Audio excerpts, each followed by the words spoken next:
ఇది స్టార్ట్.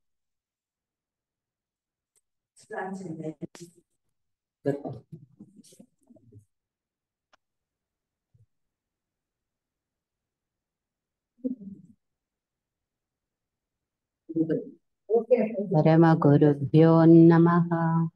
సర్వమహర్షిభ్యో నమః. ఓం గురు బ్రహ్మ గురుర్విష్ణు గురుర్దేవో మహేశ్వరః. గురు సాక్షాత్ పరబ్రహ్మ తస్మై శ్రీ గురవే నమః. ఈరోజు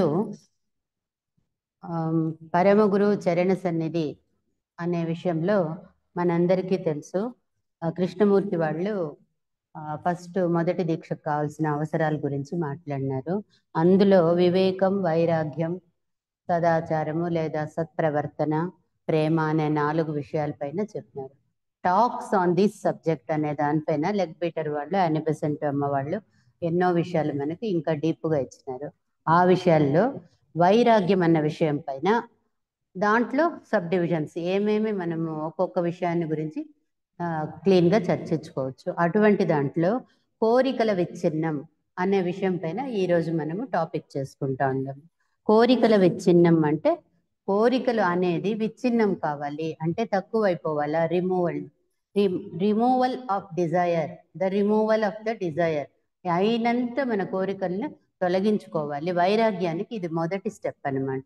ఈ కోరికలు అనేదేమి, ఇది ఎందుకు మనం తొలగించుకోవాలి, ఇది ఎక్కడ మనమన్ని అభివృద్ధికి అడ్డం పెడతా ఉంది, ఎటువంటి కోరికలు అయితే ఉండవచ్చు, ఎటువంటి కోరికలు అయితే మనము తగ్గించుకోవాలి అనే విషయాల గురించి యానీ బెసెంట్ అమ్మ, లెగ్ బీటర్ వాళ్ళు కూడా వాళ్ళ అనుభవాలతో పాటు మనకు చెప్పిండారు. ఈ విషయాన్ని ఈరోజు చర్చించుకుంటున్నాం. దాంట్లో యానీ బెసెంట్ వాళ్ళు చెప్తా ఉండేది, సంస్కృతంలో దీన్ని వైరాగ్యము అంటారు. వైరాగ్యము అంటే రాగము లేకుండా ఉండేది. ఏ వస్తువు పైన కానీ దేనిపైన కూడా అభిమానము, ఆసక్తి లేకుండా ఒక సమతా స్థితిలో ఉండేది. పూర్తి పోగొట్టుకోమని కాదు, లేకుండా ఉండేది అంటే జీరో అని అర్థం కాదు, బ్యాలెన్స్ అని అర్థం. బ్యాలెన్స్డ్ మైండ్లో పెట్టుకునేది. మనకుంది కదా, భగవద్గీతలో చెప్తారు అన్నిట్లోనూ సమతుల్యం ఉండాలి అనేసి. ఆ విషయమే దీనిని గురువులు ఇంగ్లీష్లో డిజైర్లెస్నెస్ అంటారు, కోరికలు లేకుండా ఉండడము. అది యథార్థమైన అనువాదం, వర్డ్ టు వర్డ్ అంటే ఆ విధంగా తీసుకోవాలి. దానికి చెప్తారు, ముందు నేను డిస్పాషన్ అని చెప్తా నేనే అమ్మవారు అంటారు. ప్యాషన్ అంటే ఆసక్తి, డిస్పాషన్ అంటే దాని మీద నాకు ఆసక్తి లేకుండా ఉండేదాన్ని కోరికలు లేకుండా ఉండేది అనే అర్థంలో నేను వాడినాను. అది కాదు డిజైర్లెస్నెస్సే కరెక్ట్ అంటారు. కోరికలు లేకుండా ఉండాలి, దాని మీద ఆసక్తి లేకుండా ఉండేది కాదు. కోరికల్లోనే నువ్వు గమనింపు ఉండాలా, ఆసక్తి లేకపోతే మళ్ళీ పుట్టచ్చు కదా, అది కాదు. కోరికలు అంటే నువ్వు తెలుసుకోవాలా, ఏం జరుగుతుంది, ఎందుకు జరుగుతుంది అని తెలిస్తే నువ్వు దాని గురించి డీప్గా ఆలోచించాలి. కృష్ణమూర్తి వాళ్ళు కూడా అదే చెప్తారు. ఏదైనా ఒక విషయం గురించి వదిలేయాలా, అది ఫుల్ స్టాప్ పెట్టాలి, నీ ఆలోచనలు స్టాప్ చేయాలి అంటే స్టాప్ కాదు. అది స్టాప్ అయింది అంటే చనిపోయినట్లు లెక్క. అది స్టాప్ కాదు ఆలోచన, కృష్ణమూర్తి వాళ్ళ అభిప్రాయంలో. అది కంటిన్యూ చేస్తా పోతుంది. దాంట్లో ఉన్న సత్యాన్ని తవ్వి నువ్వు తెలుసుకుంటావన్నమాట, ఏమీ విచారణ అవసరము అనేసి చెప్తారు. వైరాగ్యం అన్నది అసంఖ్యమైన ప్రజలకు ఎంతో కష్టమైన విషయము. మనకు తెలుసు, మన హిందూ ధర్మంలో వైరాగ్యం చాలా ముఖ్యము. అందరికీ తెలుసు అది కష్టము. ఎందుకంటే కష్టం వదులుకునేది. ఎప్పటి నుంచో వచ్చిన సంస్కారాన్ని సరి చేసుకోవాలి, అప్పుడు కొన్ని వదులుకోవాల్సి పడుతుంది. ద్వంద్వాతీతం త్రిగుణరహితం అంటాం భగవంతుడిని. ఆ గుణాలు మనలో కూడా రావాలి కదా. వారందరూ తమను తాము కోరికల రూపాలుగా భావిస్తారు. మనుషుల స్వభావం ఏమింటే, నేనంటే నాకు ఇది ఉండాల, నేనంటే నాకు అది, నేనంటే ఇది సాధించాలి. ఆ కోరికలకే నువ్వైపోతావు అనమాట. నువ్వనేది ఉండదు, కోరికలే నువ్వైపోయినావు. అంటే కోరికలే నేను అని అనుకునే స్వభావం మనుషులది. ఎందుకంటే కోరికలు లేకుండా ఉండలేకపోతారు. ఎందుకంటే సత్యాన్ని వాళ్ళు అంత డీప్గా తీసుకోలేకపోతారు. కోరికలు ఉంటేనే, నేను సాధిస్తేనే మనిషిని, నేను అనుకుంటేనే ఉండాల ఇచ్ఛాశక్తి. మంచి దానిపైన ఉండాలి, అన్నిటిపైన ఉంటే అది మంచికి తీసుకోపోయే దారి మంచిదైతే మంచికి తీసుకుపోతుంది. అందుకని ఎంతో ముఖ్యమైన ఇష్టాలు, ప్రధానమైన కోరికలను వారిలో నుండి తొలగిస్తే, వాళ్ళకి ఇష్టమైన విషయాలు, వాళ్ళ ఎయిమ్స్, అంబిషన్స్ ఏదైనా కూడా పక్కకు పోతే, బై ఛాన్స్ కాలేదు, ఏదో కావాలా, సైంటిస్ట్ కావాలనుకుంటాడు, ఇంకేదో అనుకుంటాడు, మహావక్త కావాలనుకుంటారు, ఏమో అనుకుంటారు. కాలేకపోతే అప్పుడు వాడు నాకేం ప్రయోజనం లేదు, నేనే లేదు అని భావించుకుంటారు. అందుకు చెప్తా ఉండారు బెసెంట్ అమ్మవారు, అది నువ్వు కాదు, కోరికలు కామదేహం నుంచి మాత్రమే పుడుతుంది. ఆ విషయాన్ని వాళ్ళు అయినంత సింపుల్ లాంగ్వేజ్ లో మనకు అర్థమయ్యేట్లు చెప్తా ఉన్నారు. తమలో ఇంకేమీ మిగలదు కదా అని అనుకుంటారు. ఏదైనా కోరికలు తీరకపోతే ఈ భావన వచ్చి ఒక రకమైన డిప్రెసివ్ మూడ్ వచ్చేస్తుంది. నేనే లేదన్న ఫీలింగ్, అంటే కోరికల్లో నువ్వు తాదాత్మకము అయిపోయి ఉంటావు అనమాట. ఇక ఆధ్యాత్మిక ప్రస్థానంలో అకుంఠిత దీక్షతో ప్రవేశిద్దామన్న కోరిక కలిగిన వారందరికీ మొదటి వాక్యంలో సత్యము అనుభూతిలోకి వస్తుంది. ఎవరైతే ఆధ్యాత్మిక మార్గంలో నడవాలనుకుంటారో వాళ్ళకి వాళ్ళు చెప్పిన ఒక మార్గం నీకు అర్థమవుతుంది. ఏదంటే కోరికలు తొలగించుకో, కోరికల గురించి ఆలోచించు. పరమ గురువులే స్వయంగా వైరాగ్యం చాలా కష్టమని చెప్పారు. ప్రజలు తమ కోరికలతో తమను తాదాత్మ్యం చేసుకోవడం వలన ఈ కష్టం కలుగుతుంది. నేనే కోరిక అనుకునే కోరిక నుంచి విడివడలేకపోతున్నారు. ఈ కోరిక నెరవేరినంత వరకు నీకు అసంతృప్తిగానే ఉంటుంది. నీవు నీ కోరికలతో తాధ్యాత్మం అవుతున్నంత కాలం ఇది ఉంటుంది. నేనే కోరిక, అది లేకపోతే నేను లేదు, లేకపోతే నా ఉనికి లేదు, నేననేదే లేదు, కోరికే నేను ఇది సాధించకపోతే నేను మనిషే కాదు అనుకునే రకంగా అనుకుంటే నీకు కోరికల కన్నా నిన్ని కోరికల సమర్పణ చేసేసుకుంటావు. అట్లా వద్దు. దీనికి ముందుగా పూర్తిగా గురించి ఆ తరువాత మనస్సాక్షిగా వాటిని అంగీకరించాలి. దీని ముందుగా పూర్తిగా గుర్తించాలి. అంటే మీ కోరికలేమి, అది ఉంటే ఎంత, అది లేకపోయినా నువ్వు అనేది ఉంది కదా, అది ఇంకా పవిత్రమైనది, ఆత్మ సంబంధమైనది. దానిని వదిలేసి నువ్వు ఈ కోరికలు అనేవి కామదేహంలో పుట్టే భావ ప్రకంపనాలు అంతే కదా, దాని మీద మనసును పెడతా ఉండము అనే విషయాన్ని వాళ్ళు తర్కించి లోపలికి పోయి ఆలోచించి తెలుసుకోవాలి. కోరికలు వేరే, నేను వేరే. ఆ కోరికలు అనేది తెలిస్తే కదా దాన్ని తొలగించేది ఎట్లా అని తెలుస్తుంది. ఆ తరువాత మనస్సాక్షిగా వాటిని అంగీకరించాలి. తెలుసుకునేదే కాదు, పూర్తిగా ఒప్పుకోవాలి. అంటే ఏమర్థము? బాగా తెలుసుకోవాలి, క్షుణ్ణంగా తెలుసుకోవాలి. నీవు నీ కోరికలను గురించి విడదీసుకోగలిగానని అనుకోవడం సులభమే, యథార్థముగా నీవు ఆ పని చేయలేవు. అనుకుంటాము, చేసేది యథార్థంగా కష్టమే.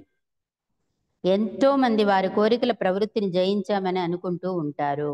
వారి జీవితం అంతా చేసిన ప్రతి పనిలోనూ ఇది జరగలేదని స్పష్టంగా వాళ్ళకే తెలుస్తా ఉందన్నమాట. వాళ్ళకే తెలుస్తుంది. ఈ వాస్తవాన్ని ముందుగా గుర్తించి అంగీకరించడం అవసరము. ఏదైనా కూడా, మంచైనా చెడ్డైనా కూడా మనస్ఫూర్తిగా సత్యంగా ఒప్పుకునే మనస్తత్వం ఉండాలి. నిజంగా తీసుకోవాలి. అప్పుడే నువ్వు కనుక్కుంటావు. నువ్వే మోసం చేసుకుని తీసుకోవాల్సింది నీకు కావలసినట్టు నువ్వు భావన చేసుకుంటే నువ్వు ఆ భావనలోనే ఉంటావు, నిజానికి ఎట్లా పోతావు? కాబట్టి వాళ్ళు చెప్తా ఉండారు, అంగీకరించడం, అప్పుడు దీనికి పరిష్కారం కోసం సిద్ధం కావచ్చు. వాస్తవాన్ని ముందుగా గుర్తించి అంగీకరించాలి, ఒప్పుకోవాలి. ఇది నిజము, ఇది కాదు, కోరికలే నేను కాదు, ఇది ఉండాలా, కావాలా, లేకపోయినా పర్వాలేదు. వాస్తవాన్ని ఎందుకు రాలేదని తెలుస్తుంది నువ్వు నిజంగా ఉంటే. నువ్వే మోసం చేసుకుంటే నీకు సత్యం ఎట్లా గోచరమవుతుంది? అప్పుడు దీనికి పరిష్కారం కోసం సిద్ధం కావచ్చు. అప్పుడు ఎట్లా దీన్ని సాధించాలి, ఎంతవరకు సాధించాలి, కావాలా వద్దా అనేది కూడా మనమే స్థిరంగా నిర్ణయం తీసుకోవచ్చు. ఈ భావనని మననం చేయడం మొదటి అడుగు, ఫస్ట్ మెట్టు ఇది. వైరాగ్యానికి మొదటి మెట్టు కోరికల్లే నేను అని అనుకోవద్దండి. కోరికలు వేరే, నేను వేరే. ఉన్నది ఉన్నట్టు గ్రహించే సామర్థ్యము, ధైర్యము, స్థైర్యము మనుషులకు అవసరము. అది తెలుసుకుంటే కోరికలేమి, నేనేమి అనేది తెలిస్తే అప్పుడు నువ్వేం చేస్తావు? అంగీకరించి పరిష్కారం కోసం సిద్ధం కావచ్చు. ఆ కోరికలు సాధించాలా వద్దా, ఎంత చేయాలా, ఎంత వచ్చినా పర్వాలేదా అన్న విషయాన్ని నువ్వు క్లియర్గా మనసుకు తీసుకుంటావు. ఈ భావనను మననం చేయడం మొదటి అడుగు.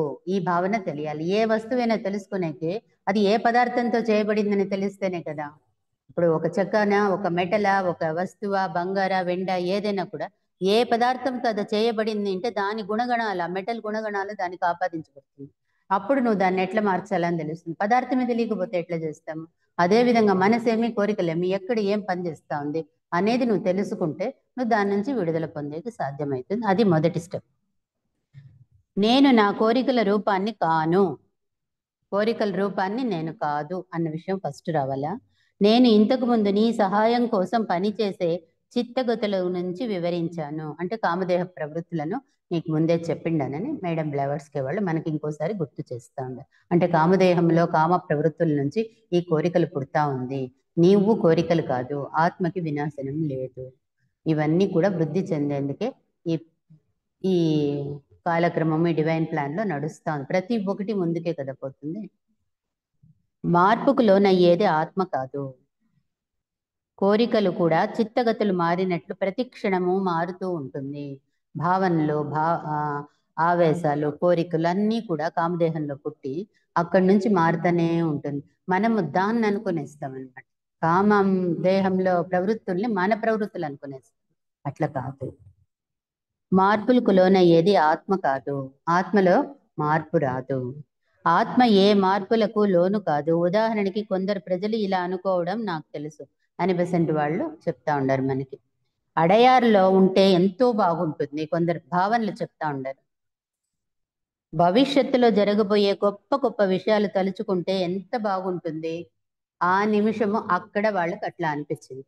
అడయారులో ఎంత ప్రశాంతంగా ఉంది, ఎన్ని విషయాలు చెప్తారు, మనకి ఎంత తెలుస్తా ఉంది, ఇవన్నీ తెలుసుకుంటే మనకి ఎంతో బాగుంది కదా అనుకుంటారు. ఆ విషయాలను కూడా మననం చేసుకుంటారు, హ్యాపీనెస్ పొందుతారు. మళ్ళీ నెక్స్ట్ క్షణం ఏమి,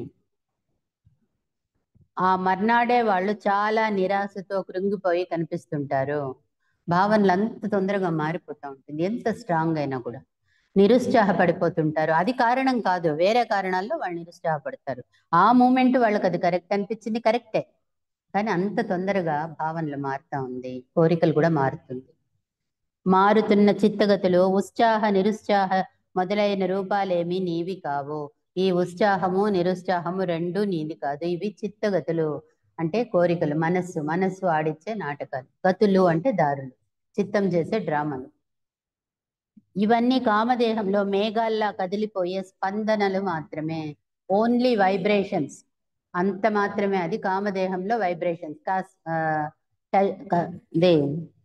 కజల్ బాడీ దాంట్లోపల వైబ్రేషన్స్ వస్తా ఉంది. బాహ్యంగా ఏ ఒకరితోనూ సాన్నిహిత్యం ఏర్పడినందువలన కలిగిన ప్రేరణలు ఇవి. దేంతో మనం సంపర్కం పెట్టుకుంటామో ఆ వస్తువు యొక్క వైబ్రేషన్స్ మనకు తగిలి మనకు ఆ విధంగా ఫీల్ అవుతాము. అక్కడ విన్నంత పొద్దు అడయారులో అదంతా ఆ వైబ్రేషన్స్, ఆ సంస్కారాలు అవన్నీ విన్నప్పుడు మనకి ఎంత బాగుంటుందో అనిపిస్తుంది. నెక్స్ట్ ఎవరితోనైనా నెగిటివ్ వైబ్రేషన్స్ ఉంటే కొంచెం అది కూడా మనకి ఎఫెక్ట్ అవుతుంది. ఇవన్నీ కూడా కామదేహంలోని ప్రకంపనలు మాత్రమే. ప్రతి దినం ధ్యానం చేస్తూ ధ్యానానికి అనుగుణమైన ధోరణిని ఆ దినమంతా సాధన చేస్తే ఆత్మస్వరూపం అవగాహనకి వస్తుంది. దీనికి కూడా వాళ్ళు ఒకటి చెప్తా ఉండరు క్లీన్గా. ఈ ధ్యానం అనేది అసలు ఎందుకు చేస్తాము అంటే సైలెన్స్ చేసేదే కదా మనసుని. కారణము నిరంతరము కామదేహముల స్పందనలు విపరీతముగా మారిపోతూ ఉంటుంది. దాని తత్వం అదే. నీరు పల్ల మెరుగు నిజము దేవుడెరుగు అంటారు. నీళ్లు పల్ల మెరుగుతుంది, ఎక్కడైనా పోయి నీళ్లు డౌన్కే పోతుంది, పైకి పోతుంది, నీళ్లు పోదు. అదే విధంగా సత్యం ఎప్పుడు కూడా భగవంతుడికి తెలుస్తుంది. ఇది తెలుగులో మామూలుగా చెప్పే నానుడి. దీంట్లో నిరంతరము కామ శరీరములో స్పందనలు విపరీతముగా మారిపోతుంటుంది. ఎప్పుడు కూడా దాని స్వభావమే అదే. క్షణము కూడా కామదేహంలో స్పందనలు మారుతానే ఉంటుంది. రకరకాల ఆలోచనలు, రకరకాల భావనలు, ఉద్వేగాలు, అది కంటిన్యూగా జరుగుతూ ఉంటుంది. అది దాని తత్వం చేతనే ప్రతి ఒక్కరిని ప్రతిరోజు ధ్యానం చేయమంటారు. ఈ విపరీతాల నుంచి కొంచెంసేపు బయట వచ్చే దానికోసమే ధ్యానం చేయమంటారు. నీ కోరికల అలజడి తగ్గనంత వరకు నీవు సక్రమంగా ధ్యానం చేయలేవు. ఈ కోరికలు అనేది అడ్డం వస్తుంది అంటే ఏమి, కామదేహ స్పందనలు నీకు అడ్డుపడతా ఉంది. దాన్ని కొంచెము స్పీడ్ తగ్గించాలి. తగ్గించినప్పుడు నువ్వు కొంచెము సాధన చేసేకి సాధ్యమవుతుంది. నీవు క్రమం తప్పకుండా నిజాయితీగా, ఈ వర్డ్ చాలా ముఖ్యం, ఏది చేసినా కూడా సిన్సియర్గా చేయాలి, నిజాయితీగా చేయాలి. ఎవరికి నిజాయితీ? నీకు నువ్వు నిజాయితీ. ధ్యానం చేస్తున్నట్లయితే కొద్దిగా నీ కోరికల వెనకల ఉన్న నిజతత్వాన్ని, ఆత్మస్వరూపాన్ని గుర్తించగలుగుతావు. అదే చెప్తారు కృష్ణమూర్తి వాళ్ళు. మనసుని సైలెంట్గా పెట్టు, అప్పుడు నీకు కనిపిస్తుంది అన్ని. అంతే కదా వాళ్ళు అనేది. ధ్యానంలో సాధన చేయను కొంచెంగా ఉన్నప్పుడు సైలెంట్ అయితే నీ తత్వం ఏమి, మనస్తత్వం ఏమి, లోపల ఏం జరుగుతుందో నువ్వు గమనించేకి సాధ్యమవుతుంది. ప్రతిదినము ధ్యానం చేస్తూ ధ్యానానికి అనుగుణమైన ధోరణి ఆ దినమంతా సాధన చేస్తే దానికి తగినట్టు ధోరణి అంటే మీ పౌరుష మాటలు మాట్లాడుతూ ఉండేది, ఓవర్ ఈటింగ్ చేయక ఉండేది, ఎవరిని దూషించక ఉండేది, అయినంత సత్యానికి దగ్గర ఉన్నప్పుడే నీ మనసు శాంతంగా ఉంటుంది. అప్పుడే నువ్వు ధ్యానం చేసేకి సాధ్యమవుతుంది. ధ్యానం చేసినప్పుడు సత్యానికి దగ్గర ఉంటావు. ఏ ప్రకంపనలు ఎక్కడ పుడతా ఉంది, ఏం జరుగుతుంది, కోరికలేమి, ఈ విచ్ఛిన్నాలేమి, మనం ఎక్కడ ఉండాము, ఏం సాధించాలా, ఎందుకు వచ్చినాం, ఇటువంటి ఉన్నతమైన విషయాలు నీకు తెలవాలి అంటే ఫస్ట్ మనసుని సైలెన్స్ చేయాలి. దానికి ధ్యానం ఒక సాధన, దానికి బ్రీతింగ్ ఒక సాధన. ఎందుకంటే ఆలోచనలన్నీ కూడా ఆ బ్రీతింగ్ నుంచే పుడుతుంది. అంటే ప్రాణవాయువు, ప్రాణం నుంచి ఆలోచనలు వస్తాయి. ఆ వాయు తరంగాలు ఎప్పుడు స్పీడ్ ఉంటుంది కదా, అందుకని అప్పుడు నీవు నీ కోరికలతో తాధ్యాత్మం చెందడం మానేస్తావు. అప్పుడు నీకు తెలిసిపోతే నేను కోరిక అని అనుకోవద్దు, లేకున్నా పర్వాలేదు అనుకునే స్థితి, బ్యాలెన్స్డ్ సమతా స్థితికి వస్తాం. నాకు కావాలి, నేను కోరుకుంటాను అనడానికి బదులు నాకు ఇది కావాలా, నేను కోరుతా ఉండనని పౌరుష వాక్యాలు అవన్నీ అటువంటివి అనకుండా ఎట్లా చెప్తావంటే అప్పుడు నువ్వు నేను అది కాదు, ఇది కేవలం అధో ఆత్మ లేదా దేహాత్మ మాత్రమే, నేను కోరుతా లేదు, లోపల ఉన్నటువంటి కోరికలు కోరిపిస్తా ఉంది, దేహాత్మ భావన, పర్సనాలిటీ అని అనుకుంటాను. అప్పుడు తెలుస్తుంది భేదమేమి. గురువులు బోధించిన మొదటి మహాపాఠంలో రెండవ అర్హత ఇది. అంటే ఫస్ట్ ఇనిషియేషన్ ఏమంటాం దాన్ని, తెలుగులో తారాదీక్ష అంటారు. ఫస్ట్ దీక్షని మొదలనే దీక్ష చేసుకునే ముందు రెండు పరస్పర భిన్న ధృవాలైన కృంగిపోవడం, సంతోషంతో పొంగిపోవడం, కృంగిపోవడం రెండూనూ ఉండకూడదు అంటారు. దీక్ష తీసుకోవాలంటే ఆ బ్యాలెన్స్డ్ మైండ్ రావాలి. సంతోషానికి పొంగిపోకూడదు, దుఃఖం వస్తేనూ డిప్రెస్ అయిపోకూడదు, కృంగిపోయేది అంటే డిప్రెషన్కి పోకూడదు. అన్నిటిని స్వీకరించే మనస్తత్వము, బ్యాలెన్స్ స్టేట్ రావాలా. అప్పుడే నువ్వు ఫస్ట్ ఇనిషియేషన్కి ఒక అర్హత సంపాదిస్తావు. ఇది రెండో అర్హత అంటారు. ఇంకా లెగ్బిటర్ వాళ్ళు ఈ విషయంలో ఏ విధంగా చెప్తా ఉండారంటే, అత్యధిక సంఖ్యాకులు వారి కోరికలకి వారి మధ్య ఉన్న అంతరాన్ని గుర్తించడానికి ఏ ప్రత్యేకమైన కృషి చెయ్యరు, అసలు ప్రయత్నం చెయ్యరు. సాధారణ మనిషి వచ్చింది నాది అనుకుంటారు, చేస్తారు, కాకపోతే బాధపడతారు, లేకపోతే లేదనుకుంటారు. అది సాధారణ ప్రవృత్తి. కానీ అలా అంటారు, నేను భగవంతుడు ఎలా సృష్టించాడో అలాగే ఉంటాను, దేవుడు నాకు ఇట్లా ఇచ్చినాడు, నాకు ఇది ప్రాప్తము, అట్లంతా వర్డ్స్ చెప్తారు. నాలో కనుక దుష్టమైన మానసిక లక్షణం ఉన్నా, అదేటు ఎక్కడికి ఎవరికి చెప్తారంటే నీలో వీక్నెస్ కూడా దేవుడే పెట్టినాడని చెప్పేస్తారు. మానసిక లక్షణం ఉన్నా, బలహీనమైన ఇచ్ఛాశక్తి ఉన్నా, అదంతా ఆయన ఇచ్చిందే. అంటే నీకేమీ లేదా, నీకు విల్ పవర్ ఇచ్చిండాడు దేవుడు, జన్మ ఇచ్చిండాడు, అవకాశం ఇచ్చిండారు, టైం ఇచ్చిండారు. ఏమీ లేకుండా ఒక సోమరి బుద్ధితో అన్నీను భగవంతుడు ఇచ్చిందే, నాకు ఇది ఏమేముందో అన్నీను ఇచ్ఛాశక్తి బలహీనంగా ఉన్నా కూడా దేవుడు ఇచ్చింది. నువ్వు ప్రయత్నం చేయకపోతే అట్లే ఉంటుంది. నాలో ఆకర్షణకు లొంగిపోకుండా ఉండగల ధీశక్తి లేదు. నేను చూసిందన్నీ కోరుకుంటానే ఉంటుంది మనస్సు, దాన్ని దాటుకొని పోయే శక్తి ధీశక్తి అంటే తెలివి. బుద్ధిని ధీ అంటారు కదా, బుద్ధి శక్తి లేదు నాకు అని. వీడికి బుద్ధి ఉన్నా లేదని వీడే అనుకునేసి పని చేయకుండా దాన్ని స్తబ్దం చేస్తూ ఉండారు. ఇది ఒక రకమైనటువంటి ఒక ఇది ఎనర్జీని వాడకుండా సెడేషన్ అంటారు చూడు, మత్తుగా ఉండేది. నేను అలా సృష్టించబడ్డాను అని అర్థము అని వాళ్ళని అనుకుంటారు. కనుక గత జన్మలో తమకు తామే ఈ విధముగా తయారు చేసుకున్నారన్న విషయం గ్రహించరు. పూర్వజన్మ నుంచి ఇదే వచ్చి నీ స్వప్రయత్నం లేకుండా అట్లే క్యారీ అని ఇప్పుడు కూడా అక్కడే ఉండవు. ప్రయత్నం చెయ్యి. వారు తమ వ్యక్తిత్వ శీల సంపదను ఒక అలవాటుగా, అనివార్యంగా, బాహ్యంగా ఎవరో ప్రసాదించారని అనుకుంటూ ఉంటారు. ఎప్పుడు వాళ్ళు ఎవరో నాకు అది ఇయ్యాలా, దేవుడు ఇయ్యాలా, ఇంకొకరు ఇయ్యాలా, నా పర్సనాలిటీ కూడా ఇంకొకరు ఇయ్యాలా, ఎప్పుడు నాది నేను డెవలప్ చేసుకుంటాం అనుకునే మనస్తత్వం లేదు కొందరిలో అని లెగ్బెట్టి వాళ్ళు చెప్తాను. ఒకరు గ్రుడ్డి పుడితే మరొకరు కుంటివారుగా పుడుతున్నారు, ఇది వారి భావము. ఎందుకు ప్రపంచంలో అందరూ ఒక మాదిరి లేదు, ఒక్కొక్కరు ఒక్కొక్క మాదిరి ఉండారు. ఆ విధంగా నాకు ఇది ఇచ్చినాడు దేవుడు, నేను ఇదే అనుభవించాలి, దీని నుంచి నేను బయట రాను, ఇట్లా ఒక థాట్స్లో ఉంటారు. వారి స్వభావము శీల సంపదలో అవాంఛనీయమైన గుణాలను తొలగించుకోవడం వారి కర్తవ్యమని, చేయవలసిన పని అని గ్రహించరు. ఇది నేను వదిలించుకోవాలా, మంచిగా ఉండాలి, నా కర్తవ్యం చేయాలి అని వాళ్ళు ప్రయత్నం చేయరు. ఎందుకంటే అక్కడ ఫుల్ స్టాప్ పెట్టుకొని ఉండిపోతారు అక్కడే అదే భావనలో. తాము ఆ పని చేయగలమని కూడా వారికి తెలియదు. అవుతుంది సాధ్యం, వాళ్ళు చెయ్యరంతే. కొన్ని సందర్భాల్లో తరచుగా అసలు ఎందుకు ఇలా చేయాలో కూడా వాళ్ళు గమనించరు. చెయ్యాలన్న భావన ఉండదు, ప్రయత్నం ఉండదు, అసలు ఆ విషయం పైన జ్ఞానమే ఉండదు. సాధారణంగా ఎంతో కష్టపడి తన శీల సంపదను సంస్కరించుకోవడానికి తగినంత అవసరము కారణము కూడా సగటు మానవుడికి కనిపించదు. ఆర్డినరీ పర్సన్, మామూలు సగటు ఉంటే యావరేజ్ పర్సన్కి అసలు మార్చుకోవాలని అనే ఫీలింగ్ కూడా రాదు. సాధారణ అంటే ఆ గుహలోనే ఉండిపోతారు, ఆ భావనలోనే, ఆ షెల్లోనే ఉంటారు. బయట వచ్చి ఆత్మ వేరే, మనం వేరే, సత్యం వేరే, కోరికలు వేరే అన్న విషయాన్ని వాళ్ళు ఆలోచన కూడా చేయరు. ఇది సాధారణమైన మనిషి స్వభావం. ఇంకొకటి, ఈ స్వర్గం పోతారు అది ఇది అని ఒక మాటలు ఉంది కదా, పుణ్యం చేస్తే అదంతా. సాంప్రదాయకమైన భావన స్వర్గం వారికి చెప్పుకోదగినంత విసుగు చికాకులు కలిగిస్తాయని కూడా కొందరు భావిస్తారు. ఆ స్వర్గం ఉందా నరకం ఉంది, ఇది ఉంటే ఇది మంచిది, ఈ స్వభావం ఉండాలి, అవంతా ఎవరు చూస్తున్నారులే అంటారు. అట్లాంటి భావనలో ఉంటారు. ఒక వ్యక్తి కనుక భగవంతుడి దివ్య ప్రణాళికని, దీనికి ఒకటే మందు ఇటువంటి వాళ్ళకి ఏమి అంటే, భగవంతుడి ఇచ్చిన డివైన్ ప్లాన్ ఏమని వాళ్ళకి తెలియాల, కొంచెం డీప్గా ఆలోచించాల. ఆలోచించి వాళ్లకు ఆ పరిజ్ఞానము అజ్ఞానము ఏదో రూపంలో చెందితే అప్పుడు వాళ్ళల్లో మార్పు వస్తుంది. ఒక వ్యక్తి కనుక భగవంతుడి దివ్య ప్రణాళికను అర్థం చేసుకుంటే, ఆయనకు సహకరించదలుచుకుంటే పరిణామం యొక్క కార్యంలో తనను తాను ప్రవేశింపజేసుకోవడానికి గొప్ప ప్రేరణ లక్ష్యం లభిస్తాయి. అది భగవంతుడి దివ్య ప్రణాళిక ఉంది, గురువులు ఉన్నారు, ఇవన్నీ జరుగుతూ ఉంది అనే విషయాలు ఇవన్నీ తెలిస్తే అప్పుడు వాళ్లకు వాళ్లే మార్పు వచ్చి, నేను కూడా దానిలో ఒక భాగం అవుతాను, నేను కూడా ఒక ఇన్స్ట్రుమెంట్ అవుతాను, నా చేతనైంది సైతము నేను చేస్తాను అన్న భావన వాళ్ళకు వస్తుంది. తనను తాను సిద్ధం చేసుకోవడానికి ఇది సహకరిస్తుంది. అంటే సత్యము తెలియాల, దివ్య ప్రణాళిక ఉంది.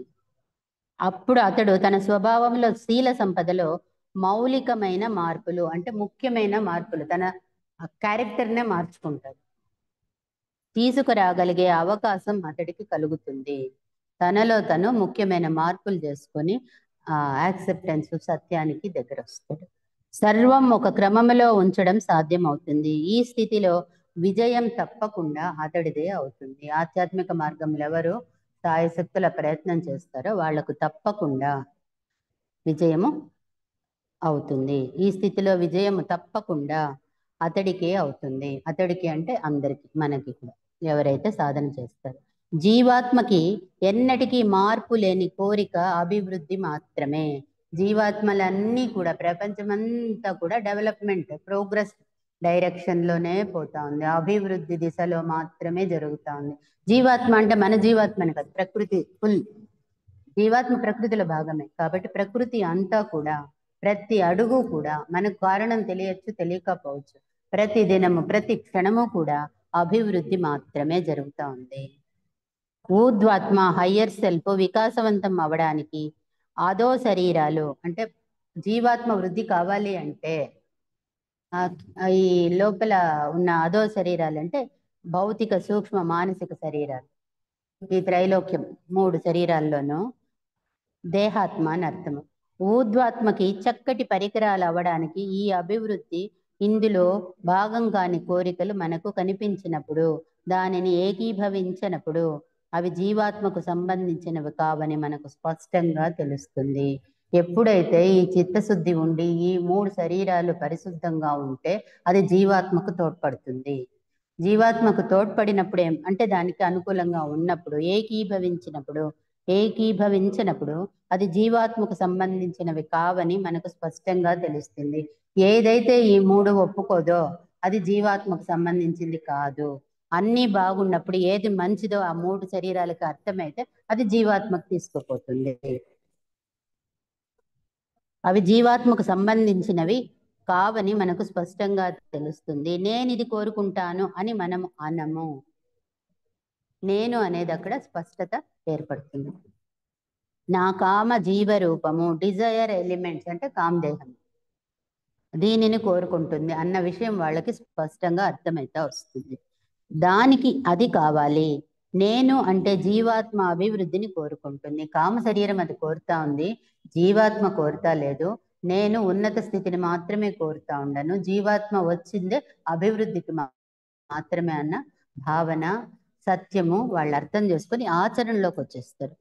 నేను దివ్య ప్రణాళికకు సహకరిస్తాను అని వాళ్ళు తెలుసుకుంటారనమాట. ప్రతి క్షణము మారుతున్న ఈ చిత్త ఉత్తుల కోరికలు నేను కాదు. ప్రతి క్షణం మారుతా ఉండే ఈ చిత్త వృత్తులు అంటే మనస్సులో చెప్పే రకరకాల భావనలన్నీ కూడా నేను కాదు. అతడిలో తీరని కోరిక, అసంతృప్తి కలుగుతున్నంత కాలము అతడింకా తనను తాను కోరికల జీవరూపంలో తాత్యాత్మం అవుతున్నానని గ్రహించగలరు. అది క్లియర్గా చెప్తా ఉండారు. తాదాత్మ్యం, అతడిలో తీరని కోరిక, అసంతృప్తి కలుగుతున్నంత కాలం, ఎప్పుడైతే వాడికి అసంతృప్తి ఉందో వాళ్ళు ఇంకా ట్రావెల్ చేస్తూ ఉన్నట్లే అర్థము. ఎప్పుడైతే తృప్తి వచ్చిందో వాళ్ళు ఒక స్టేజ్కు చేరుకున్నట్లు. తనని తాను కోరికల జీవ రూపంలో తాదాత్మ్యం అవుతున్నానని గుర్తించగలదు. ఎప్పుడైతే అసంతృప్తి ఉంది అంటే కోరికలు ఉంది, అప్పుడు నువ్వు ఇంకా కూడా దీంట్లోనే ఉండవు. అసంతృప్తిలో ఉన్నప్పుడు ఇంకా జీవాత్మ స్టేజ్లోనే ఉండవు. ఇవన్నీ పరమ గురువులను చూడని వారికి కలిగేవి మాత్రమే. ఇవన్నీ ఇంకా కూడా ఇనిషియేషన్ లేదు అంటే దీక్ష లేని వాళ్ళకి కానీ, లేకపోతే ఏ రకంగా దైవాన్ని గురువును పూర్తిగా స్వీకారం చేయకుండా ఉండే వాళ్ళకి కలిగే భావనలు. పరమ గురువులను కానీ ఉన్నత వ్యక్తులను కానీ మనం చూసినప్పుడు మనలో చెప్పలేనంత మార్పులు వస్తుంది. ఆయన సన్నిధిలో దివ్యకాంతిలో కోరికలన్నీ నశిస్తాయి. పరమ గురువులు కానీ ఒక్కసారి చూసినట్లయితే ఆ దివ్యకాంతిలో మన కోరికలన్నీ నశించిపోతుంది. ఆయనను రూపొందాలనే ఒకే కోరిక మిగులుతుంది. ఆయనలాగా మనం కూడా మారాలి అనే కోరిక మిగులుతుంది. ఈలోగా ఆయనని ప్రత్యక్షంగా కలుసుకున్న ఆనందం మిగులుతుంది. నీవు కోరుకుంటే అప్పుడు వైరాగ్యం లభిస్తుంది. అప్పుడు నీకేం అవసరం లేదనిపిస్తుంది. దానికి మించిన కోరిక లేదు, దానికి మించిన ఉన్నత స్థానం లేదు, అందుకన్నా మన భాగ్యం లేదన్న విషయం అర్థమైతే కోరికలు, చిన్న చిన్న కోరికల పైకి మనసు పోదు. అప్పుడు వైరాగ్యానికి జాగా వస్తుంది. యానిబెసెంట్ వాళ్ళు దీని గురించి భగవద్గీత శ్లోకం ఒకటి చెప్తా ఉన్నారు. గీతా వాక్యాన్ని, ఇది మనకు మరోసారి గీతా వాక్యాన్ని స్ఫురింపజేస్తుంది. భగవద్గీతలో మ్యాటరే కదా. శబ్దాది విషయాలను స్వీకరించిన జీవుడికి ఆ విషయాలు తొలగిపోతున్నా వాటి వాసన పోవడం లేదు. పరమాత్మ దర్శనముతో వాసన విషయాలతో పాటే తొలగిపోతుంది. భగవంతుడి దర్శనమైనప్పుడు వాసనలే కాదు, విషయాలే కాదు, అన్ని తొలగిపోయి ఉన్నత స్థితికి పోతాము అన్నది భగవద్గీతలో ఒక శ్లోకం ఉంది. శబ్దాది విషయాలను స్వీకరించని జీవుడికి ఆ విషయాలు తొలగిపోతున్నా వాటి వాసన పోవడం లేదు. ఎంత ప్రయత్నం చేసినా కూడా శబ్దము అంటే ఈ పంచేంద్రియాలు ఏమేముందో, శబ్ద ఆది అన్ని వాసనలు, శబ్దము, ఇవన్నీ ఏమేముందో స్వీకరించని మానవుడి వాటిలో కంట్రోల్ తెచ్చింటే కూడా, ఈ పంచ తత్వాలు ఉన్నాయి కదా, వీటినంతా కూడా కంట్రోల్ తెచ్చినా కూడా వాటిలో విషయాల నుంచి తొలగిపోతున్న వాసన పోలేదు, ఇంకా దాంట్లో అటాచ్మెంట్ ఉంది. అట్లాంటివి సూక్ష్మంగా మనకు తెలియకుండా మనం ఎంత వైరాగ్యంగా ఉన్నాం అనుకున్న లోపల వాసనలు మిగిలి ఉంది. అది పరమాత్మని ఒక్క దర్శనంతో మాత్రమే, అంటే గురువులు, పరమాత్ముడు, శిష్యుడు, గురువులు, దేవుడు, అటువంటి వాళ్ళ సాంగత్యంలో పోతుంది. విషయ వినివర్తంతే అంటే భగవద్గీత సాంఖ్యయోగంలో మాట 59వ శ్లోకము. విషయ వినివర్తంతే నిరాహారస్య దేహినః రసవర్జం రపోస్యస్య పరం దృష్ట్వా నివర్తతే. కోరుకోదగిన ఒక్క వస్తువు, ఒక్క దర్శనం కలిగితే చాలు, అంటే భగవద్ దర్శనం కలిగితే చాలు, కోరికలన్నీ మరణిస్తాయి. పరమ గురువుల దర్శనం వలన కోరికలు నశించడమే కాదు, కోరిక మూలమే నశిస్తుంది. ఆ వాసనలు కూడా ఉండవు మనకి. కోరిక అనేది శాఖోపశాఖలుగా విస్తరిస్తుంది. అది పుట్టిందంటే పోతుంది స్పీడ్గా. నీవు దాని కొమ్మలు నరికి వేసినా, ఎంత వద్దనుకున్నా కూడా దాని వేళ్ళు ఇంకా మిగిలి ఉండడం వలన అది ఉంటుంది లోపల ఎక్కడో. మళ్ళీ అవకాశం వస్తే, నీళ్లు పోస్తే మొలకొచ్చినట్లు ఏదన్నా అవకాశం వచ్చినప్పుడు మళ్ళీ కోరికలు బయట వస్తుంది. కొత్త క్రొమ్మలు పుట్టుకొస్తూనే ఉంటాయి. పరమ గురువుల సమైక్య స్థితి పొందడం వలన, పరమ గురువులతో కానీ సమైక్య స్థితి వాళ్ళతో కూడుకొని వాళ్ళతో పాటు ఉన్నట్లయితే వేళ్లతో సహా కోరికలన్నీ నశిస్తాయి. అంటే ధ్యానం చేసి ఎప్పుడు వాళ్ళు చెప్పిన మాటలు విని వాళ్ళు ఏం చెప్తున్నారన్న ధ్యానంతో అయినంత గురువులకు దానికి సాధనలో ఉండాలి. అందుకే చెప్తారు జపం నాస్తి పాపం అని. జపం చేస్తా చేస్తా చేస్తా ఉంటే ఆలోచనలు దూరం పోతా ఉంటుంది. ఫస్ట్ పాయింట్ అది భగవంతుడికి దగ్గర చేరుస్తుంది. పాస్ట్ ఉండదు, ఫ్యూచర్ ఉండదు, ప్రజెంట్లో ఉంటాం.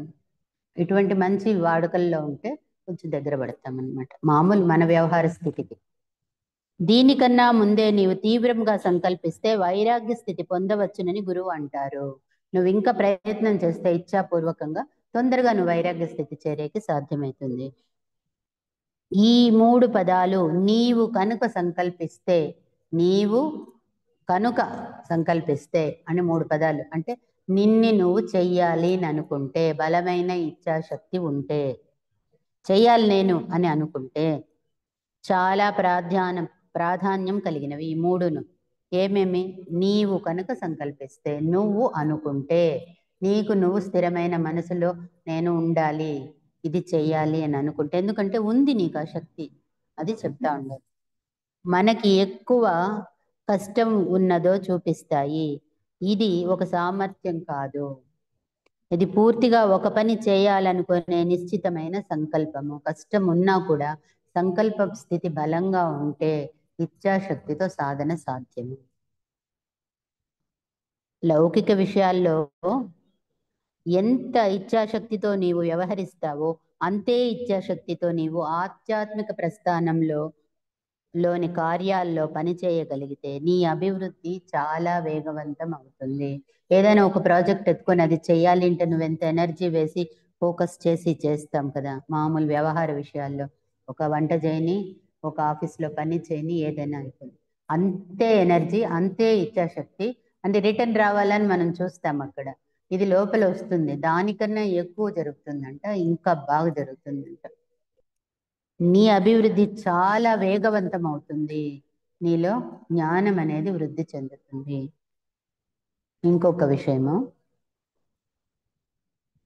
ఎంతో మంది తాము వైరాగ్యం పొందాలనుకునే అభిలాష వ్యక్తం చేస్తుంటారు. చాలా మంది నేను ఉండాలా, నేను అట్లుంటాను, నాకు అది ఇష్టము, అయినంత వీటిపైన వ్యామోహం వద్దు, అట్లని ప్రయత్నం చేస్తాం అనుకుంటారు. అదే సమయంలో అనేక కోరికలలో చిక్కుకొని వాటి వలన ఎంతో అసంతృప్తికి లోనవుతుంటారు. అనుకుంటాము, సాధ్యం కాదు, జారిపోతాము, మళ్ళీ అసంతృప్తి అవుతుంది. నిజానికి వారు వైరాగ్య స్థితిని చేరుకోవటం లేదు, కేవలం దాని గురించి ఆలోచించడం మాత్రమే చేస్తున్నారు. ఆలోచన లెవెల్లో ఓకే, సాధన చేతల్లో లేకుండా పోతుంది. ఇది కూడా పైన సాగుతుంది. ఆలోచన కూడా, అంటే మీ ఇచ్ఛాశక్తిని పెట్టమంటా ఉండరు అక్కడ. అంతరంగంలో దేహాత్మతో వారు ఆ పని చేయడం లేదు, అంతరంగంలో దేహాత్మతో ఆ పని చేయడం లేదు. ఈ విషయంలో మనల్ని మనము ప్రశ్నించుకోవడం మంచిది. నువ్వే నిన్ను అంతరంగంలో చూసుకోవాల. మన అంతరంగంలోకి లోతుగా వెళ్ళి అన్వేషించి పరిశోధించి మనలో ఉన్న అవరోధ రూపమైన కోరికలనన్నింటినీ తొలగించుకోగలిగామేమో లేదా తెలుసుకోవాలి. ఇంటర్నల్ జర్నీ నిన్ను నువ్వు గమనించుకుంటే తెలుస్తుంది. లేదు వద్దనుకుంటే పైన ఉంటాం, మాటలు మాత్రం ఉంటుంది, ఆలోచనలు మాత్రం ఉంటుంది, పని ఉండదు, సాధన ఉండదు, ఇచ్ఛాశక్తి ఉండదు. అప్పుడు నువ్వు చేసేందుకు అవకాశం ఉండదు, మళ్ళీ టైం పడుతుంది, లేట్ అవుతుంది. అందుకనే వాళ్ళు చెప్తారు సిన్సియర్గా ఉండు, నీకు నువ్వు సిన్సియర్గా ఉండు. దివ్యజ్ఞాని తరచుగా తన కోరికలన్నింటినీ తొలగించుకుంటానని అనుకుంటాడు. ఇది నిజంగా చాలా ప్రాథమికమైన విషయం అని అనుకుంటాడు. ఏముంది తగ్గించుకోవచ్చులే అని సులభమని అనుకుంటారు. అలాంటి ప్రాథమికమైన విషయాలే ఎంతో లోతైనవి. పై ఉన్న వాటిని అతడు తొలగించుకోవచ్చును, అవి మరో రూపంలో పుట్టుకొస్తాయి. కాబట్టి అతడు వాటిని తొలగించుకున్నాడో లేదో చెప్పడం చాలా కష్టమైన విషయం, ఎవరికి వాళ్ళు తేల్చుకోవాల్సి ఉంటుంది. అదృష్టవశాత్తు ఈ దశలో పూర్తిగా కోరికల నుండి విముక్తి కావాలని చెప్పలేదు. ఎప్పుడు గురువులు ఆ విధంగా శాసిచ్చి హింస పడే మాదిరి చెప్పరు. కోరికల నుంచి నువ్వు బయట వచ్చే అన్నారు, సాధన చెయ్యి, తెలుసుకో అంటారు. విముక్తి కావాలని చెప్పలేదు. ఇంకా ఇటువంటివి కొన్ని వేళ్లతో నిలిచి ఉన్నప్పటికీ కొందరిలో కొంచెము శేషం ఉన్న వాసనల కోరికలు ఉన్నా కూడా గురువులు ఇనిషియేషన్ ఇస్తారు. వాళ్ళు కరుణామూర్తులు. వాళ్ళు ఇచ్చి నిదానంగా దాన్ని కూడా తొలగించి నిన్ను ప్యూరిఫై చేస్తారు. తారాదీక్ష ఇవ్వడం జరుగుతుంది. ఆ తరువాత ఆ కోరికలను వేళ్లతో సహా నిర్మూలించాలి. నిజంగా ఆ దీక్ష తీసుకొని ఇంకా కూడా తొలగించాల్సిన పని ఉందన్నమాట. అంటే మిగిలి ఉంటుంది వాసనలు, కోరికలు. దాన్ని మనం తొలగించే ప్రయత్నం చేయాలా. గురువుల ఆశీర్వాదం ఎప్పుడు ఇనిషియేషన్ అయి ఉంటుందో, దీక్ష అయి ఉంటుందో, వాళ్ళ ఆశీర్వాదం మన మీద ఎప్పుడూ ఉంటుంది కదా. దాంతో పాటు మన ప్రయత్నము చేసి ఆ మిగిలిన వాసనలు కూడా తొలగించుకోవాలి. అయినప్పటికీ ఇప్పుడే పూర్తిగా కోరికలన్నీ నిర్మూలించడం మంచిది. ఇంకో జన్మకు పెట్టుకోవద్దండి. ప్రయత్నం ఏదో ఇప్పుడే చేయండి. ఇప్పుడే చేసి కోరికల్ని తగ్గించుకోండి. ఎప్పుడు పవిత్రమైనప్పుడు గురువులు నిర్ణయించుకుంటారు కదా. అందువలన మన అభివృద్ధి వేగవంతంగాను, మృదువుగాను, సరళంగాను సాగుతుంది. కూల్గా చేసుకోమంటారు, ఆత్రాలు పడేది కాదు. గమనించుకొని నిదానంగా తొలగించుకోండి. ఇది ఆచరణ సాధ్యమే, ఖండితంగా సాధ్యమయ్యే విషయమే. కష్టమని అంటాము, ఆచరణలు చేస్తా వస్తే సాధ్యమే. మనకి ఆచరణ సాధ్యం కాని విషయాలని ఆచరించమని మనకు గురువులు ఎప్పుడూ సూచించిన లేదు. ఎప్పుడు గురువులు నీ చేత కాని పని, నీ ఓవర్లోడ్ నీకు ఇచ్చి చెయ్యి అని బలవంతంగా చెప్పేదో చేసేదో చెయ్యరు. దాని టైం వచ్చినప్పుడు జరుగుతూ ఉంటుంది. నీ ప్రయత్నం చేయమంటారు. వాళ్ళ ఆశీర్వాదం మనకి ఎప్పుడు ఉంటుంది. కాకపోతే మన నైతిక స్థైర్యాన్ని, సహిష్ణుతను, ఈ రెండు మాత్రం గురువులు చూస్తారంట. నైతిక స్థైర్యము, నైతికము అంటే నిజాయితీకి సంబంధించిన ధైర్యము. స్థైర్యం అంటే ధైర్యము, శక్తి. ఎంత నిజాయితీగా నువ్వు ఉండవో అన్నది గురువులు చూస్తారు. అంటే నువ్వు నీ లోపల నువ్వు ఎట్లుండవో, ప్యూర్, అబద్ధం చెప్పేది కాదు, మోసం కాదు, నైతిక స్థైర్యం అంటారు. అది సహిష్ణుత, ఓర్పు, శ్రద్ధ, శబూరి, ఓర్పు, ఇవన్నీ ఎంత భాగముంది నీలో అనేది వాళ్ళు ఫస్ట్ గురువులు చూస్తారు. పరీక్షించి అంశాలు ఎన్నింటినో మన ముందు ఉంచుతారు. అవి చూసుకొని ఆ టెస్ట్లో మనం పాస్ అయ్యేకి నీకు చిన్న చిన్న టాస్క్లు ఇస్తా వస్తారు. నువ్వు చూసుకుని ఆ టాస్క్ నువ్వు చేస్తా ఉంటే వాళ్ళు గమనిస్తారు పైన. అతి వేగంగా మన అభివృద్ధి సాధించదలుచుకుంటే ఈ పనులన్నీ చేయక తప్పదు. గురువులు ఇచ్చిన టాస్క్ని నువ్వు పూర్తి చేయాలి. ఆ ఇచ్చిన కార్యాన్ని, టాస్క్ అంటే కార్యం, ఆ కార్యాన్ని నువ్వు చేయాలి. ఎట్లా చేయాలా? నైతిక స్థైర్యంతో, ఆమెటికి సహిష్ణుత, ఓర్పుతో, పేషెన్స్, శ్రద్ధ, సబూరి, వీటిలో అంతా పెట్టుకొని నువ్వు సాధన చేస్తే గురువులు నిన్ను వాచ్లో పెట్టుకుంటారు. కాబట్టి అన్ని పనులు చేయక తప్పదు. ఆ ఒక టెస్ట్ నువ్వు పాస్ కావాల్సి ఉంటుంది. అంతేకాని అది కూడా నీ చేత అయితేనే వాళ్ళు ఇస్తారు, లేకపోతే ఇవ్వరు. ఓవర్లోడ్ అంతా పెట్టరు గురువులు. నీకెంత సాధ్యమో అంతే. కొంచెం ఉండంగానే నిన్ను స్వీకరించి నిన్ను అభివృద్ధిలోకి తీసుకొస్తారు. వివేకం ద్వారా అత్యధిక సంఖ్యాకులు వేటిని కోరుకుంటారో మీకు చూపించారు. వివేకం ద్వారా అత్యధిక సంఖ్యాకులు వేటిని కోరుకుంటున్నారో మీకు చూపించారు. అధికారం, ధనం అనేది సాధించవలసిన మహోన్నతమైనవి కావు. ఎంతసేపు అధికార దాహము, ఓవర్ ధనం కావాలా, డబ్బు కావాలి, డబ్బు, ధనం మిదం జగత్ కావాల్సిందే. అన్ని సాధనలకి డబ్బు కావాలి. ఓవర్ కావాలని దాని మీదే మన జీవితాన్ని అంతా పెట్టకూడదు. కేవలం మాటలతో కాక నిజంగా ఈ అనుభూతి పొందగలిగితే వాటిపై కోరిక నశిస్తుంది. దాంట్లో ఎంత సత్యం ఉందన్న విషయం నువ్వు తెలుసుకుంటే నీకు దాని మీద ఉన్న కోరిక తక్కువైపోతుంది. ఏది? అధికారం, ధనం. ఎవ్వరు ఓవర్ ధనం ఉండేవాళ్ళు సుఖపడినట్టు చరిత్ర లేదు. అధికార దాహం ఉంటే కొనక తీసుకుపోయి ఎక్కడోదా వదులుతుంది మనిషి. అధికారం, ధనంపై కోరిక అనేక ముసుగుల్లో, అనేక రూపాల్లో కనిపిస్తుంది. ఈ పక్క వద్దంటారు, ఇంకొక పక్క కావాలంటారు. ఆ దాహం అటువంటిది. ధనంతో సంబంధమే కాక సామాజిక రాజకీయ ప్రభావం రూపంలో కూడా అవి కనిపిస్తాయి. అధికారం అంటే రాజకీయాలు ఉంటాయి, ధనంతో పని ఉంటుంది. అత్యధిక సంఖ్యాకులు వీటన్నింటికన్నా ఎక్కువ ధనాన్నే కోరుకుంటారు. చాలా మంది అధికారానికన్నా డబ్బును ఎక్కువ కోరుతారు. ఎందుకంటే సుఖభోగలాలస. స్వభావరీత్యా ఇది అంత అభిలాషణీయమైనది కాదు. ఇది మంచిది కాదు. ఎప్పుడు డబ్బే ఓవర్గా కావాలనుకునేది మంచిది కాదు. ఇది కోరికలను పెంచడమే కాక, ఎందుకు ఆ సబ్జెక్ట్ తీసుకొస్తున్నారంటే కోరికలు పెంచుతాయి ఇవంతా. రుచులు తగ్గించుకోమని చెప్తాము, మనం ఎక్కువ వాసనలు చూస్తూ ఉంటే రుచులు తినాలనిపిస్తుంది. నీకు కోరికలు అధికారాలు ఇవన్నీ ఉంది అంటే, డబ్బు అధికారం అంతా వస్తే కోరికలు పుడుతుంది. కాబట్టి వాటిని కూడా ఒకంత దూరం పెట్టండి.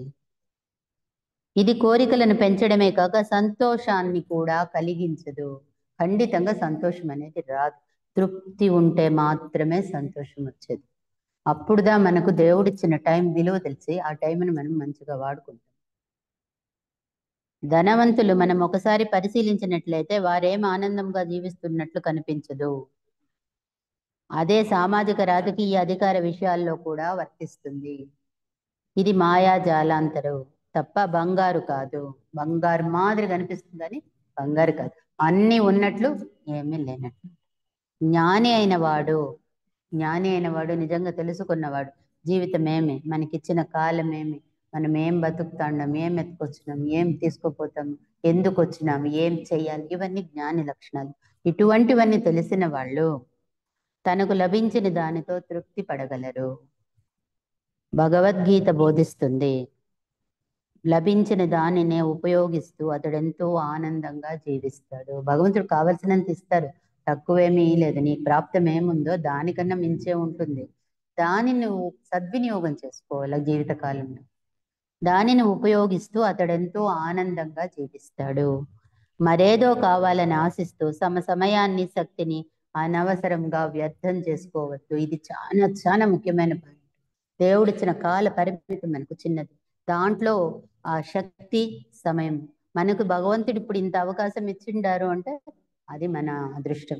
దాన్ని ఎక్కడో పోయి మన ఆలోచనలు ఎక్కడెక్కడో పోయి పెట్టేస్తే జీవితం అయిపోతుంది. అందుకని సమయాన్ని శక్తిని అనవసరంగా వ్యర్థం చేసుకోవద్దు. మంచి కార్యానికి వాడు. ఇతరులలో ఉన్న ఆత్మ మనలో ఉన్న ఆత్మ వంటిదే కదా. నీలో ఆత్మ, నాలో ఆత్మ, అందరిలో ఆత్మ ఒకటే. కాకపోతే అవి విభిన్న శరీరాల్లో ఎలా అవతరించదలుచుకుంటా విషయము పూర్తిగా దాని ఇష్టము. అందరిలో ఉంది దైవ చైతన్యం, కాకపోతే ఎవరి ఇష్ట ప్రకారంగా వాళ్ళు ఉంటారు. వాళ్ళ ప్రారంభ కర్మలో, వాళ్ళ బుక్, వాళ్ళ డైరీలో ఏముందో పూర్వజ పరజన్మలంతా, దాని ప్రకారంగా ఆత్మ ఆ రకంగా పోతా ఉంటుంది. ఇది మనకి సంబంధించినది కాదు. అంటే ఏమర్థము? ఇతరుల విషయాల్లో జోక్యం చేసుకోవాలనే ధోరణులన్నీ కూడా తొలగించుకోవాలి. ఇతరుల విషయాల్లో నువ్వు జోక్యం చేసుకోవద్దు. ప్రతి ఆత్మ వృద్ధి చెందుతా దాని దారిలో అది నడుస్తూ ఉంది. అంటే నీకు సంబంధం ఉండే వాళ్ళకి చెప్పచ్చు అంతే. ప్రతి ఒక్కరి దాంట్లో నువ్వు ఇంటర్ఫియర్ కావద్దు అని మనకి జాగ్రత్త చెప్తా ఉండరు గురువులు. అది కూడా అమ్మవారి మేనిఫెస్టోలో చెప్తా ఉండరు. నీ స్వధర్మం అయితే తప్ప ఇతరుల విషయాల్లో జోక్యం చేసుకునే హక్కు నీకు లేదు. స్వధర్మం అంటే బిడ్డలను సాకేది మన ధర్మము, సంసారం కాపాడుకునేది మన ధర్మము, కష్టం వస్తే పని చేయాలా, అది అటువంటివన్నీ చేయాలి మనం. స్వధర్మం అంటే వేరే వాళ్ళది అనవసరంగా పోయేది, వాళ్ళని కామెంట్లు చేసేది, అవన్నీ కూడా ఎనర్జీ వేస్ట్, టైం వేస్ట్, నీ మనసు చెడిపోతుంది, నెగిటివ్స్ చేర్చుకుంటాం. ప్రకృతి సిద్ధంగా సహజంగా ఒక వ్యక్తి మీద నీకు నియమితమైన అధికారం ఉన్నప్పుడు, ప్రకృతి సిద్ధంగా అంటే మన బిడ్డలు, మన భర్త, మన సంసారం, మన వాళ్ళు, అటువంటి ప్రకృతిగా మనకు వచ్చింది మాత్రమే అది నీ స్వధర్మము. ప్రతి ఒక్కరికి ఇంత అలాటెడ్ డ్యూటీ ఉంది, నీ స్వధర్మం, అది నువ్వు సక్రమంగా చెయ్యి. నీ పిల్లల విషయంలో లేదా కర్మ సంబంధాల విషయంలో సేవకులు నీ వద్ద పనిచేసే శ్రామికుల విషయంలో జోక్యం చేసుకోవడం నీ ధర్మము. అంటే మంచిగా జోక్యం చేసుకో, వాళ్ళని చెడు చేయమని కాదు. అటువంటి వాళ్ళకి మంచి చేయాల్సి వస్తే మంచి చేయాల్సిన బాధ్యత, డిపెండెంట్స్, నీపైన బాధ్యత ఉన్న వాళ్ళకి, అంటే మన సేవకులైతే అయిపోయి, అది కాకుండా నీ వద్ద పనిచేసే శ్రామికులు, నీ కింద పనిచేసే వాళ్ళు 30 మంది ఉంటారు, 100 మంది ఉంటారు. అటువంటప్పుడు వాళ్ళ బాధ్యత నీదే అవుతుంది. వాళ్ళని 24 hours నీ దగ్గర పనిచేసినప్పుడు వాళ్ళ కష్ట సుఖాలు భరించాల్సింది, తెలుసుకోవాల్సింది, సాధ్యమైతే తీర్చాల్సిన బాధ్యత నీది. అటువంటి స్వధర్మాన్ని నువ్వు చెయ్యి, అంతేకాని అనవసరంగా ఇంకొకరి విషయాల్లో పోవద్దు. అయితే ఒక పిల్లవాడి మీద నీకున్న ఆధిపత్యం అతడిని రక్షించేదిగానే ఉండాలి. ఏది చేసినా పాజిటివ్గా మంచిగా చేయాలి అంతే. ఇప్పుడు ఈ విషయంలో లెగ్బెటర్ వాళ్ళు చెప్పేస్తారు, ఇంకొంచెం చెప్తే ఈ సబ్జెక్టు పూర్తవుతుంది. భగవంతుడు దివ్య శక్తి ప్రతి వ్యక్తి నుండి ప్రసరిస్తూనే ఉంటుంది. వాళ్ళు ఇంకొక సత్యం చెప్తా ఉంటారు లెగ్బెటర్ వాళ్ళు. ప్రతి ఒక్కరిలోనూ దివ్యశక్తి ఉంటేనే కదా ఆకృతి ఉంది, మాట్లాడుతా ఉన్నాం, ప్రయత్నం చేస్తూ ఉండము. అసలు జన్మనే దివ్యశక్తి. ఆ దివ్యశక్తి బయట ప్రసరిస్తానే ఉంటుందన్నమాట. ఆ శక్తి దానికి స్వీయ గమనాన్ని వదిలివేయడం మంచిది. అది ఏ రకంగా పోవాలనుకుంటుందో దాన్ని అట్లే వదిలేయండా అని అంటా ఉండరు. ఒక వ్యక్తి తన పనిని అత్యుత్తముగా చేయలేకపోయినా అతడి పనిలో కొన్ని తప్పులు దొర్లినా, ఒకడు ఒక పని చేయాలనుకుంటే పూర్తి ఎఫిషియన్సీలో వాళ్ళ వల్ల కాకపోవచ్చు. ఎవరి వల్ల కాదు, ఆ మాటకు వస్తే వాళ్ళ శక్తికి ఎంత ఉందో అంత చేస్తారు. అతడు కనుక నిజాయితీతో తన విధులను నిర్వహిస్తుంటే దాంట్లో ఆ విషయం చూడండి, వాడి ఎఫర్ట్ వేసి వాడు ఎంత కష్టపడచ్చో, వాడి శక్తి సామర్థ్యాలన్నీ ఉపయోగించి వాడి పనిని నిజాయితీగా చేసినప్పుడు పూర్తి చేసినట్లే. వాడి శక్తికి ఎంత అయిందో అంత చేసి తాను చేయగలిగినది సాయశక్తుల, వాడి శక్తి ఎంత ఉందో మొత్తం శక్తిని ఉపయోగించి అకుంఠిత దీక్షతో ఎంత ఎనర్జీ వేసి, సింగిల్ పాయింట్ వ్యూ, అకుంఠితం ఉంటే ఇది మొక్కబోయేది, అట్లా లేదు. వాడి దీక్ష పూర్తిగా ఎత్తుకొని ఫుల్గా ఎనర్జీ వేస్ట్ చేస్తే అది మంచిదే, డెవలప్ అవుతాడు. కొన్ని సందర్భాల్లో ఒక వ్యక్తి చాలా నేర్పుతో, నైపుణ్యంతో, చాలా మర్యాదగా, మృదువుగా ఒక సలహాని ఇవ్వవచ్చును. అనేక సందర్భాల్లో ఇది కూడా అసందర్భమే. నేను మంచి చెప్పినాను కదా అనేసి ఏదో తెలివితేటలతో నేను నీకన్నా ఉన్నతంగా ఉన్నానన్న భావన నీలో పుట్టి నువ్వేదో వాడికి మంచి చేయాలని అనవసరంగా మాట్లాడితే అది కూడా అసందర్భమే, తప్పే. అనవసరంగా ఇంకొకరి విషయాల్లో ఏమీ జోక్యం చేసుకోవద్దు. ఎవరి ఎట్టి పరిస్థితుల్లోనూ ఏ ఒక్కరిని ఇలాగే చేయమని నిర్బంధించకూడదు. ఎవరిని నువ్వు ఏ పరిస్థితుల్లో ఫోర్స్ చేయొద్దు. తెలుసుకుంటారు, టైం వస్తుంది, చెప్పాల్సిన టైంలో చెప్తాం. మన బిడ్డలైనా కూడా అంతే. మన వ్యవహారాలను చక్కబెట్టుకోవడం మన ప్రథమ కర్తవ్యం. ప్రతి వ్యక్తి తన పనులకు తానే కర్త, అది చెప్తా ఉంటారు. ప్రతి వ్యక్తి కూడా మనం ఏం చేస్తామో దానికి బాధ్యులు మనమే. మనం ఎవరి విషయాలకు పోకుండా మన విషయాలు మనం చేసుకొని మనం ఏం మంచి చేయాలో చేయగలిగితే అదే మన డ్యూటీ అనేసి గురువులు చెప్తా ఉంటారు. ఈరోజు ఈ కోరికల విచ్ఛిన్నమైన సబ్జెక్టు పూర్తయినది. Thank you sir for giving me this great opportunity.